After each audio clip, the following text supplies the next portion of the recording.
Okay, looks like we are live. I'm very excited to be here with you guys today. I believe actually I can probably do this at the beginning. Let me just see here. Yes, let's start there. So, thank you guys so much for coming. Make sure when you get here to let me know where you're from and if you're excited about the food. I'm very excited to be here today. My name is Billy. I am the Vice President of Nutrition and Communication for Green Juju. And I'm here today to go kind of do a mini class here just with about our new freeze dried food that we announced last week that we're very, very excited about. So I kind of wanted to give you guys the how and the why um, regarding our food because we always sort of we don't ever make products for the sake of making products. We always have to find out, or we always have to have a reason to do that. So you don't just release a freeze dried food. You have to have a reason why it's different and why it pushes, nutrition forward. And I really think we did that here. Um, and I'm glad Kelly's excited. So I am very excited. So thank you for mentioning that. Um, and I'm proud of myself for being able to put that up. Wow. Hi to Kathy. It should be available. It's shipped out to some warehouses already. It should be available at your local store. Some of it's shipping out this week and some of it's shipping out next week. So all over the country, guys, you should be able to get this very soon. So I'm going to go ahead and get this going. Let me know if you're here, if you can actually see what's on the screen there. Um, so FYI, let me know. I'm glad Penny is stoked about the food. So again, my name is Billy. I'm the Vice President of Nutrition and Communication. And, I had a lot of fun working on this food. So very excited to, cool. It looks like you guys can see what is going on here. So let's get this to work. Awesome. So we're going to go over a lot, I think, in a short period of time. And one of the things I want to sort of get across during this class is there are things that I'm going to suggest, but it really is a food that's built to work under really any circumstance. Whether you're feeding this exclusively, whether you're adding 20% of this to a kibble diet, whether you're rehydrating the night before, whether you're rehydrating it, as you feed it, whether you're feeding it in, say, like a treat puzzle and not rehydrating it. I think this food is going to work well for all different types. And so we're going to go over a lot of things. The first thing being kind of some theory, which I think is interesting because the interesting thing about formulation and foods in general is it's relatively easy to, let's say, pay someone to formulate your food, which we didn't do here at Green Juju. We formulate our own products, or you know, it's pretty easy to say stick something into a diet formulator software or something like that, which we did to verify that obviously that these are meeting certain nutrition protocols. But I think really the creativeness comes before that when you're talking about how do I push the envelope in something that's never been done before. And I think with the organ meat content here, um, that that's funny, Kathy. I will be posting more pictures of Huckleberry's food now that the food is announced. Um, um, and so I think that the interesting part in formulation is pushing the envelope, and I think we did that here because we shouldn't just be saying how do we reach these nutrition levels. It's how do we make the best diet and how do we make something better than that's been established in the past. And so that's what really drives me um, in my formulation and in product development. I know that's what drives Kelly, the owner of Green Juju, as well. So first, we're going to talk a little bit of theory here, but we do have beef, bison, pork, and rabbit with duck liver. So right off the bat, we have some nice neutral and cooling proteins according to TCM. Um, okay, so let's get into the theory part of this, which I think is really interesting. So there's the first study that I'm showing here was actually a meta, and I've shown this in a few different places. I think the last time I showed this was with Dr. Katie Woodley. We were talking about fat in general, but I'm going to use this in a little bit different way here. So this first study, and by the way, if you'd like any of this information, feel free to reach out to info@greenjuju.com, or if you want the study information or anything like that. On a side note, you can also just take screenshots of this or anything in this, because there'll be some really interesting omega-3 info and stuff like that. And also this will be on YouTube as well, so you can always go there for reference as well. So this is a meta-analysis of a bunch of different studies where they were looking at wolf diets and what they eat in the wild. And this is a good start because it's common ancestor, and your dog is very genetically similar to a wolf. You can obviously see that they're eating a slight bit more protein in terms of percent of calories than they are fat, but it's pretty much 50-50 with a tiny amount of carbohydrates. Now, obviously, wolves do eat plants, carbohydrates in general, but there's not a lot of super high carbohydrate plants that they have access to, and also, obviously, they want access to animals and animal products for the most part.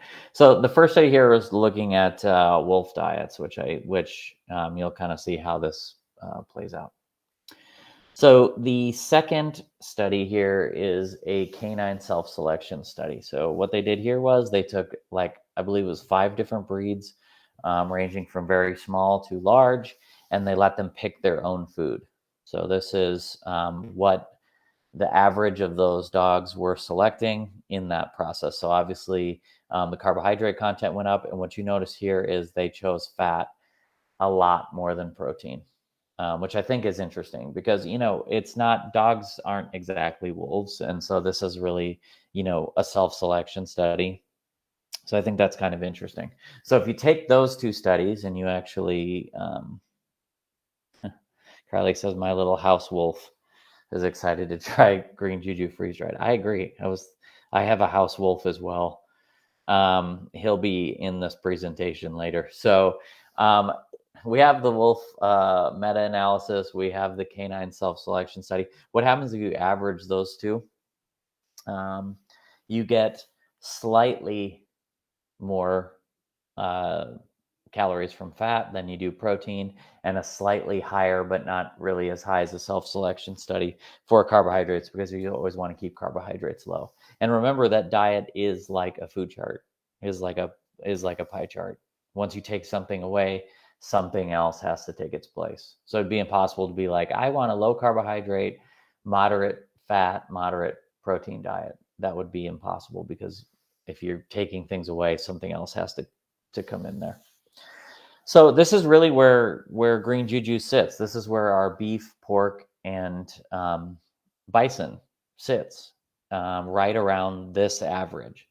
And I think that's a really nice place. And I think it's kind of a different way to look at nutrition, and a different way to say, let's look at the common ancestor.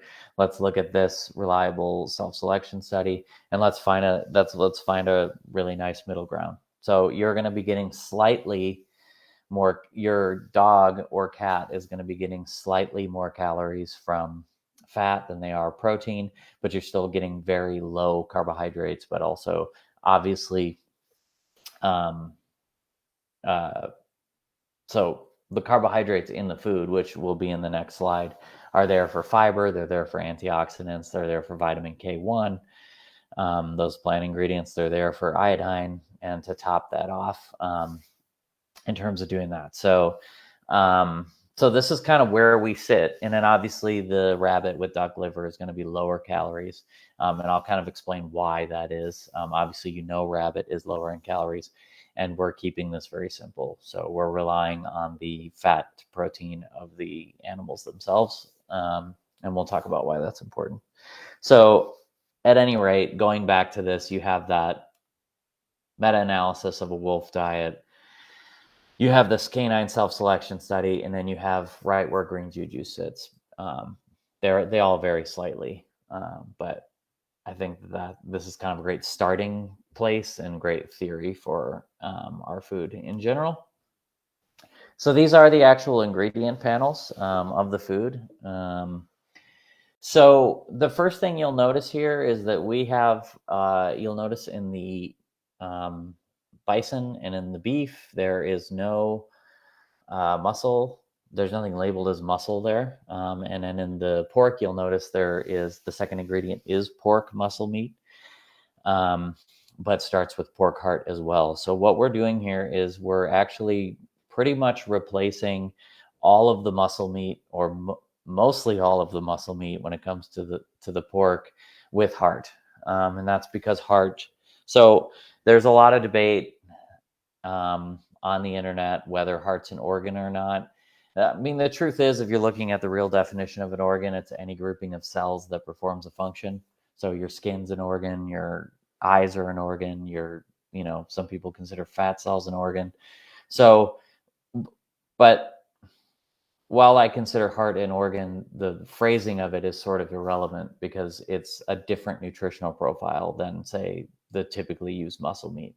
So it's not exactly as nutrient dense as liver and kidney, but it's also not in the same nutrient density class as, you know, a pork chop, or, chicken breast or chicken thigh or something like that. So we're getting a much better vitamin and mineral profile.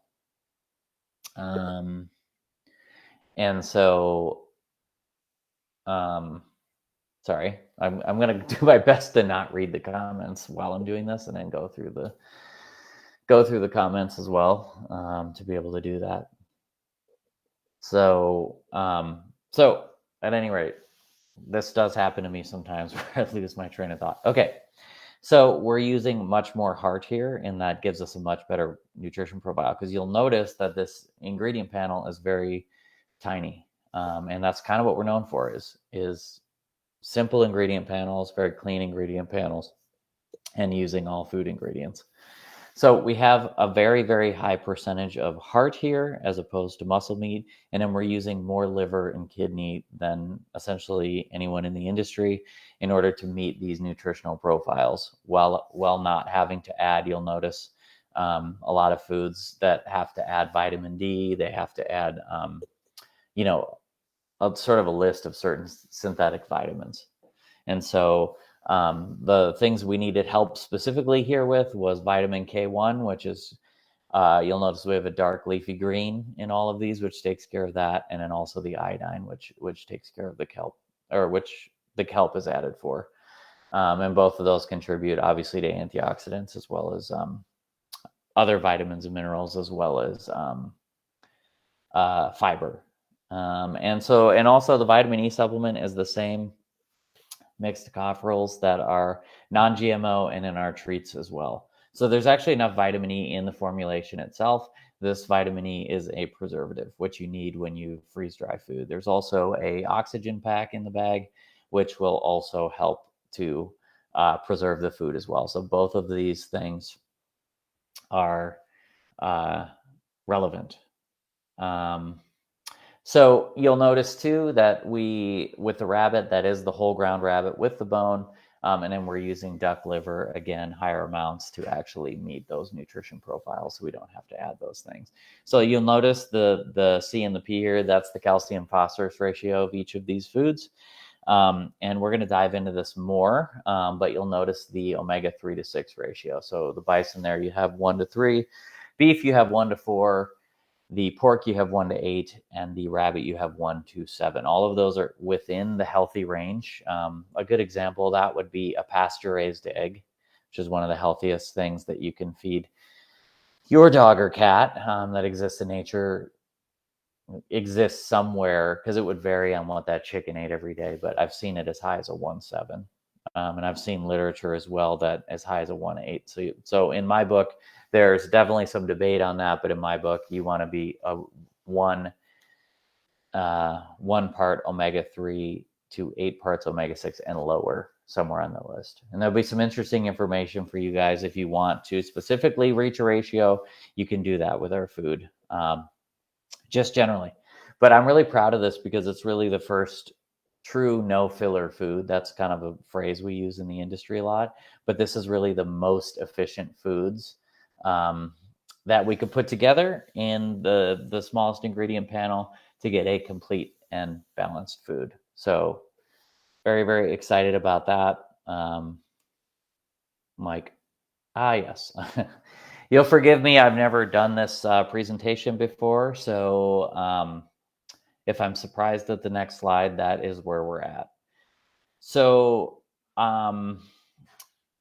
dry matter versus as fed. So we've been getting a lot of questions about this because I know a lot of you are using Beth. A puppy could start on any of the foods, just FYI. So we've been getting a lot of questions on this because, when you look at a freeze dried food that's in dry matter versus as fed in a raw food, like a frozen raw food,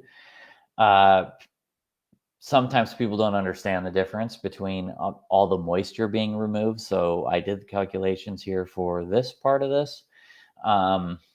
So what you're going to see on your bag is the dry matter there. So in the bison, you're talking about 53.5% protein, 32.2% fat. But there, the moisture is removed down to 4.1%. And so you can see next to that as fed, if that were that. So basically the as fed is after you rehydrate it. So we want you to rehydrate this food. We're going to talk about the best way to do that. We definitely want you to do that. So when you do that, this is kind of what it looks like. This is just really an average because it really depends on how much moisture you put into it. But this is if you did a 1-to-1 ratio, meaning if it's a cup of food, that's 2 ounces of food, do 2 ounces of liquid. And this is where you'll get to in terms of the food. So you'll notice that the rabbit and duck is going to be lower than the other ones in fat. And that should, at that 7% fat level, that should really be a food that works for you guys who are looking for foods that are lower in fat. So here you have, but I think it's really cool because really we're just utilizing nature, and Carly said so clean on the ingredient panels. We're just utilizing the most nutrient dense foods in nature. And it makes sense to me where these would come out in terms of, going back to those pie charts that I showed you, but really just happy with getting slightly more calories from fat because you want your dog's energy source to be fat versus carbohydrates. And that will be the case here. So if you're one of the people who has the question, what does this look like when it's rehydrated? Make sure you take a screenshot of there. So this is what those ingredient panels look like when they are rehydrated and in comparison to other frozen raw foods. This is just an adorable slide of my dog and the food and what it looks like when it's rehydrated. So feel free to comment and tell me how cute Huckleberry is. He is my indoor house wolf. He's about 1.5 years now, so he is definitely growing up. And if you notice something very important about the food, yes, Gene, that's a very good point. If you have a large dog, and we're going to talk about that, this is a great topper. So you'll notice the food there is still intact. It has not crumbled apart, and that food is actually rehydrated. So the cool thing is because we're using a smaller amount of plants in the actual food itself, it actually stays within its shape. So Huckleberry enjoyed this, but it's kind of nice because you can move it around. This I feed on the Mind Pet platter. Shout out to those guys and Carol. But you can kind of move it around and do whatever you want. You can, crush it or do whatever you want to it, but it will keep its shape. So I really just put this up here because Huckleberry is ridiculously cute. And actually, I'm at the co-working space right now, and he is downstairs sitting on a chair. So he loves it here. So I think there's some really important stuff to mention about the food just in general. It doesn't have to be 100%. Remember, this is freeze-dried food. So some is better than none. So you'll notice in this picture here, and we're going to talk about rehydrating. That's my refrigerator this morning. And so freeze-dried food can be a harder diet to feed for uh, someone just brought up a 160-pound dog or something like that. But if you're feeding that dog kibble, doing 20% of the diet in our freeze-dried food, or using this, as a topper on raw food, or and olive oil is definitely not crunchy when it's rehydrated. Or if you like to feed your large dog as in treat puzzles or something like that, some of the time or for some of the calories, this is a great way to do that. So we love, love, love, love if your dog or cat is on um, our food just 100% of their diet, or you're using this as the diet base. And then we'll talk about everything else we're going to talk about, with our other products. But some is definitely better than none in terms of doing this. Would be a good time to call out as well that this food is complete and balanced for both dogs and cats. So for those of you out there that have a small dog and a cat, you can actually feed them the same food. So I think that's kind of a really cool, unique thing about the food just in general.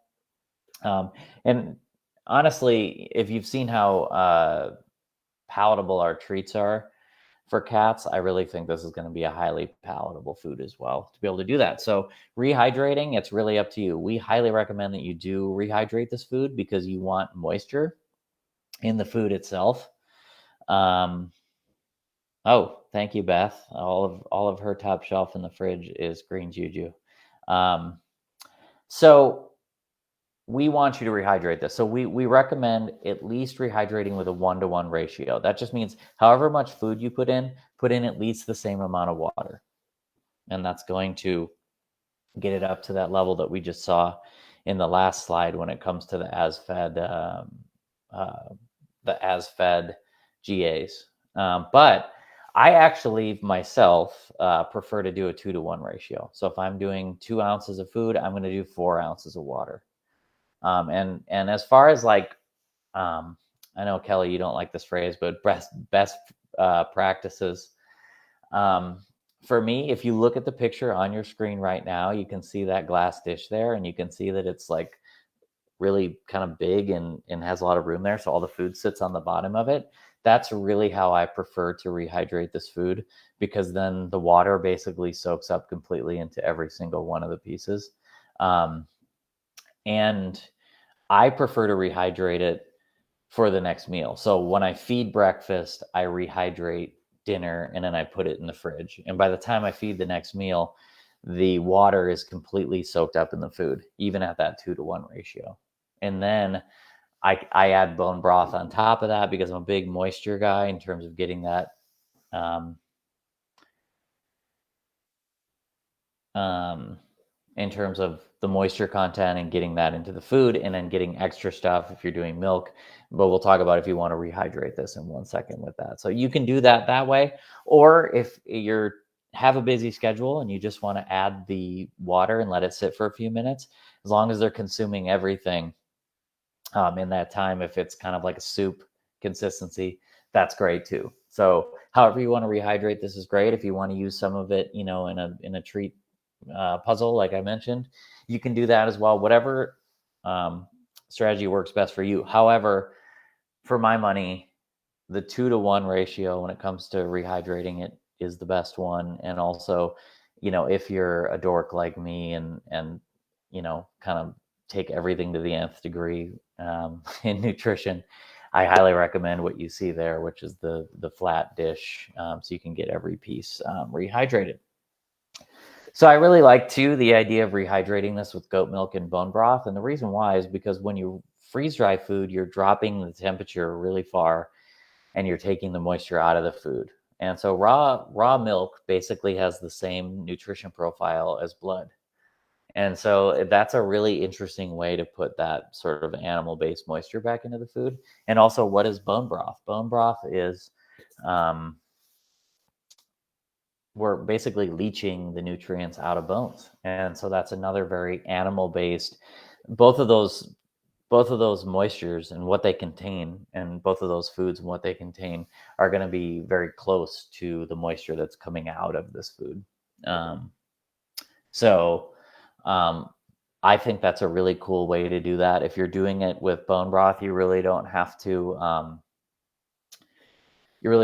account for calories because bone broth is so low in calories. But if you do it with milk, remember to our raw goat's milk is 20 calories per ounce. And in case you're wondering, because we are going to go into the omega-3 part of this in a second, raw milk on average has about 28 milligrams of omega-3, which doesn't seem like that much, but if you fed 4 ounces a day, that's over 100 milligrams. And that is actually a good amount of very bioavailable omega-3. So it's not fish, so it's not going to jump off the page at you, but bioavailability does matter. So keep that in mind when you're doing the food. That's also a great way, in adding some of our other products, which we're going to talk about, in order to, you'll be feeding less of the food as well. So all of our foods, as I mentioned in the beginning, and I think this is a really interesting piece, have the naturally occurring omega-3 to 6 ratios. So you can actually customize. They're all going to be in the healthy range, but then you can actually customize what you want that ratio to be. So as I mentioned before, a healthy ratio is anything from 1 part omega-3 to 8 parts omega-6 and lower. And our diets, as a reminder again, the bison is a 3-to-1 ratio, the beef is a 4-to-1 ratio, the pork is a 8-to-1 ratio, and the rabbit and with duck liver is a 7-to-1 ratio. Now, there's a few things about this. So the first thing is, you don't have to take our word for the fact that this is responsibly sourced animals. So the bison and the beef, that is a grass-fed ratio, which is anywhere from 4 parts omega-6 and lower. That is just a grass-fed ratio in general. So you can know that those animals are grass-fed without having to take our word for it, because we did the fatty acid testing on that. Now and the same is true for both the pork, which would be much higher if it was in, say, a conventional operation, and also the rabbit and the duck as well. So when we did the fatty testing for this, you can see there, these are the actual average numbers. Now, remember, when we say typical analysis, it's because it changes based on a lot of factors. It's kind of like our milk. People ask, how much of X is in your milk? Well, it depends on when that goat was milked and what they ate that day, and were they out in the sun? And there's just a lot of factors to it. So the typical analysis is there to be a guideline, but keep in mind, when you feed any food, you're not getting the same amount of everything every time. Or if you are, it's really probably not the right food, because the only way you're going to reach those levels is with synthetic vitamins. And we don't include any of those, because synthetic vitamins are a part of a vitamin and are not as readily accepted by the body for that reason. So the other interesting thing about these omega-3 to 6 numbers here is we can't necessarily hide behind, say, fish oil or an omega-3 supplement of some kind. And what I mean by that is, if we were to source confinement meat, we could just add fish oil to it, say, and we could get a better omega-3 to 6 ratio, which is a way you can kind of play with the numbers, I think, and that can be a little deceiving. But we don't have any of that in our food. We wanted to keep these ingredient panels as limited as possible, being just, a good example of that was our bison, beef, and pork are 3 ingredients from an allergy perspective, and our rabbit with duck liver is 4. So we wanted to keep these as simple as possible and rely on the omega fatty acids from the actual animals themselves. So we can't hide behind that. So all of these come from the natural ratios themselves. Oliver, how long can it stay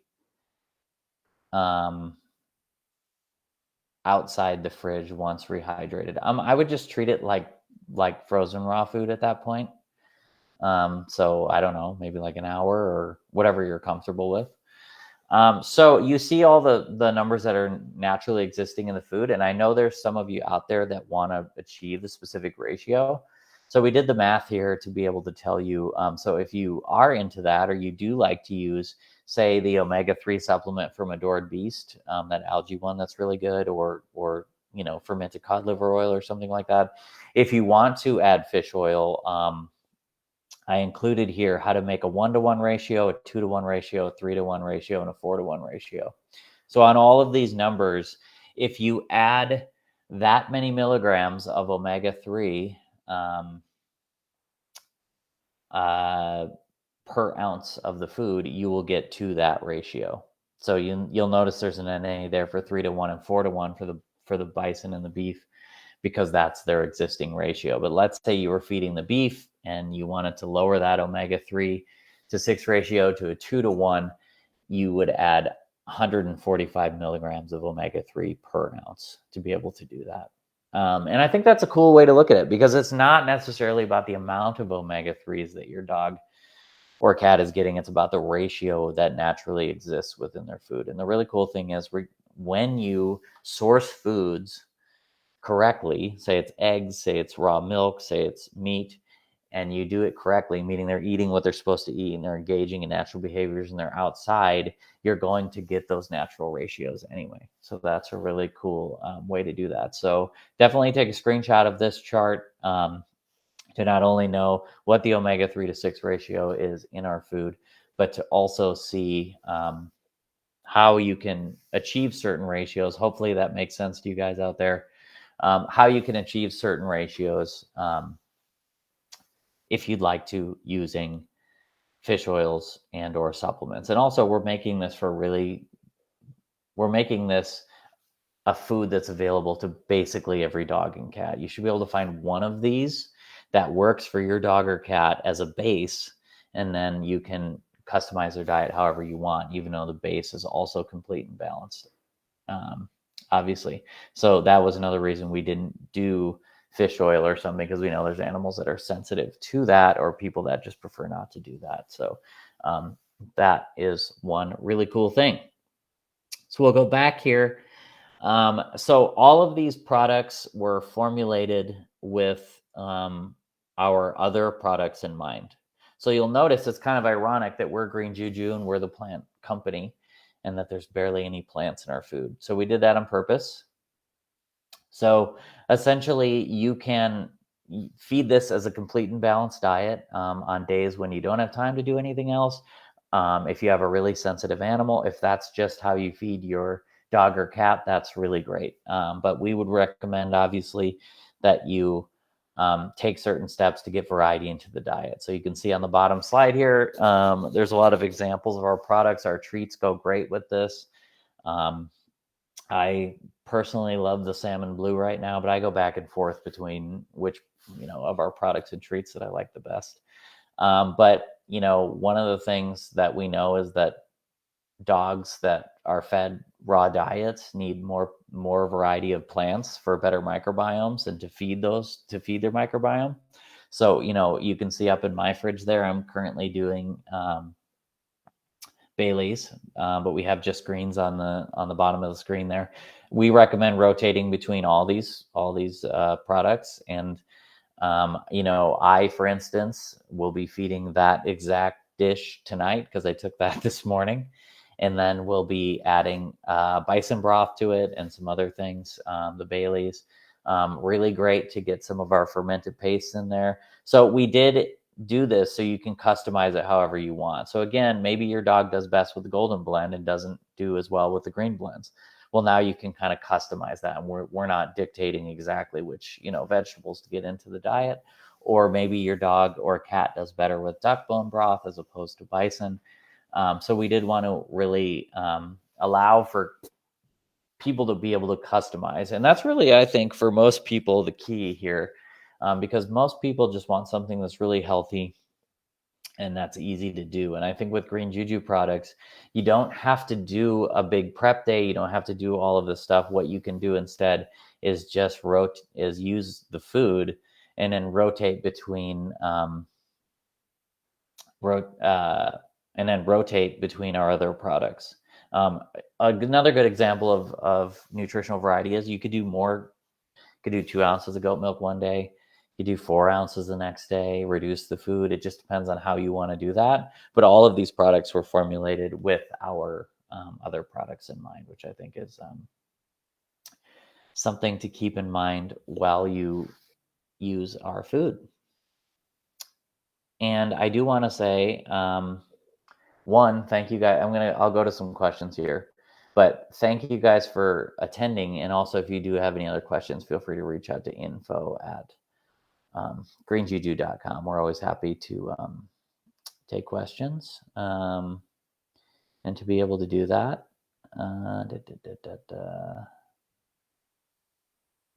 April says this is a great way if you forget to thaw something out if the power goes out. That's another good one.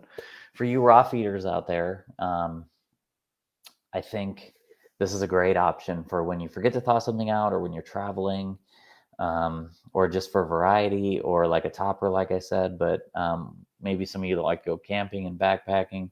It's a great, this is a really, really solid option.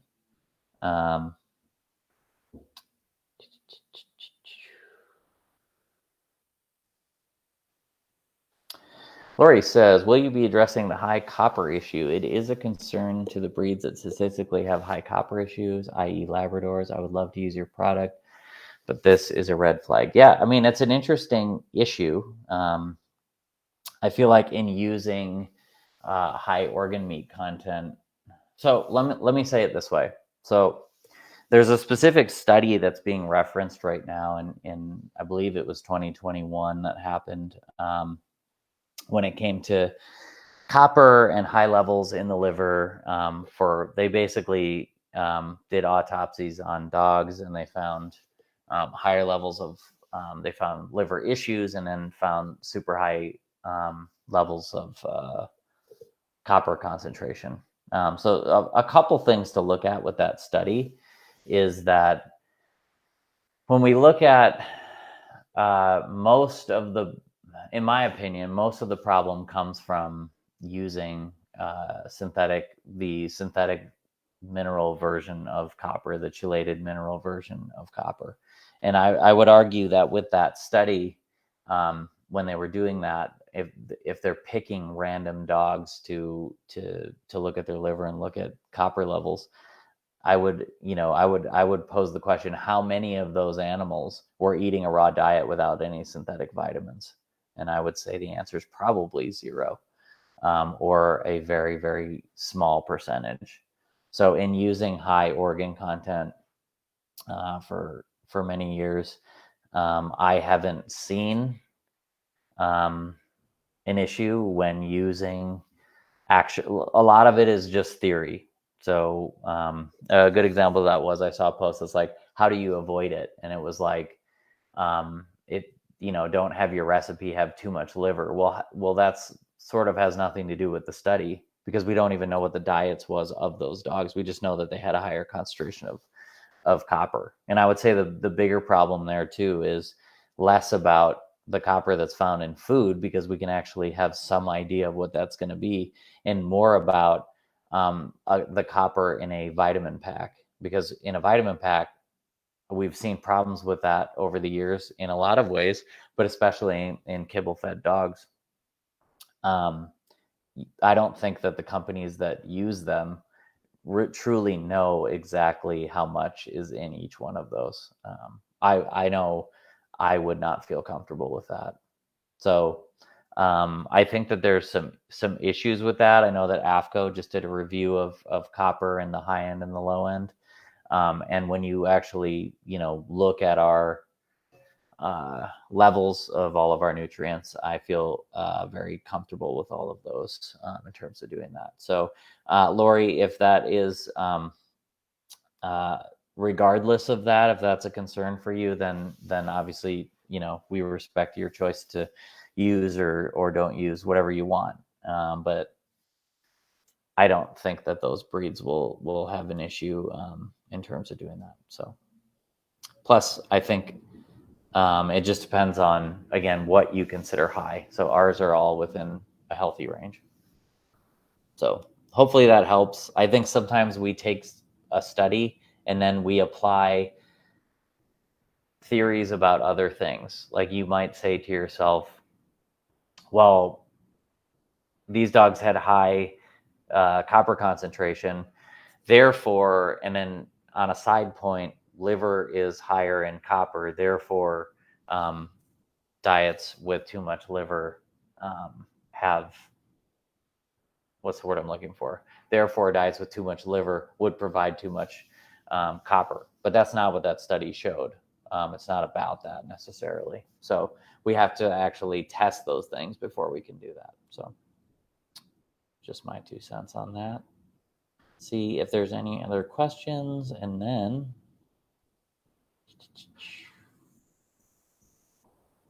Oliver said, once it's rehydrated, how long can you keep in the fridge? Really probably up to like 5 days. So you can just figure out how you want to do that. A good example of that is my sister's coming to watch the dog next week, and I'll just pre-make. It's like 4 days, so I'll just pre-make all the meals. Christine said, is there a scientifically backed reason for the new raw puppy diets that are starting to appear in the space? Well, we didn't make a specific raw puppy diet, but they're probably just going through life. It's probably just a difference in opinion in the literature of what puppies need. But our food is approved for all life stages, so including puppies. Looks like Veronica also likes to make their breakfast at night and put it in the fridge. That is the best way to do it.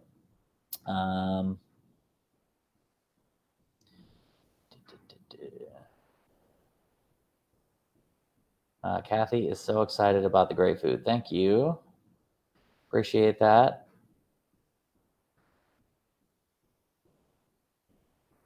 Border Carly Jr. says pork has no bone. Pork does have, our pork is 10% bone. So that's where the calcium's coming from. So the ingredient panel is pork heart, pork liver, pork bone. It's the fourth ingredient. So that is where the calcium's coming from.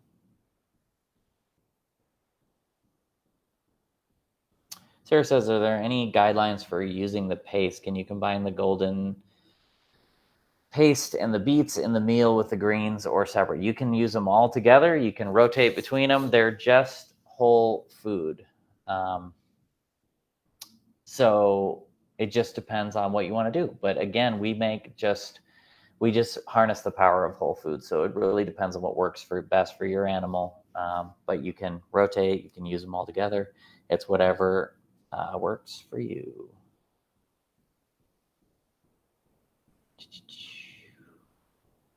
Dan says, are you going to come out with freeze-dried duck anytime soon? I'm not sure. We always take suggestions. So anytime you guys say something like that, we're keeping it up here to, you never know, but could get the rabbit with the duck.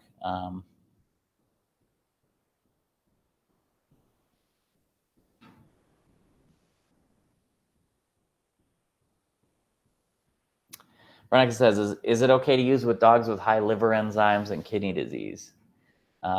He likes your salmon bites, and if he would only eat those. The salmon bites are very palatable. So yeah, the food would be totally great for an animal I would actually recommend if you're using it with a dog that has high liver enzymes and kidney disease to rehydrate it with a lot of milk. So I'd really recommend like double the amount of milk to not only add the moisture back, but to add more foods that are, raw milk has every digestive enzyme. And also, what was I going to say? Oh, and actually, being that our diet has a lot of kidney disease, or has a lot of kidney in it, I think like feeding like is relevant as well, because the kidney that your dog is eating is made up of the same nutrients and makeup as their own kidney. And so, we see a lot of, you see a lot of animals that eat a lot of heart in reducing heart issues and things like that. So this food would be great, but I would recommend hydrating it with a lot of goat's milk, and also the bone broth would be great as well you can't, your dog, if it has those two issues, can't really have, enough moisture. So I'd highly recommend that, just general.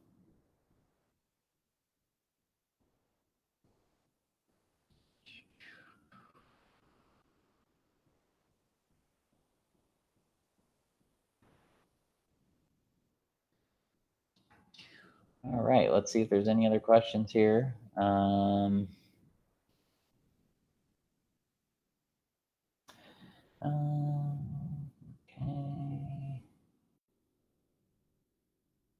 Oliver says, "Can you rehydrate with warm water as opposed to cold?" Yep, you absolutely can. I wouldn't do obviously like super hot water. Let me get up here, but you can do that as well.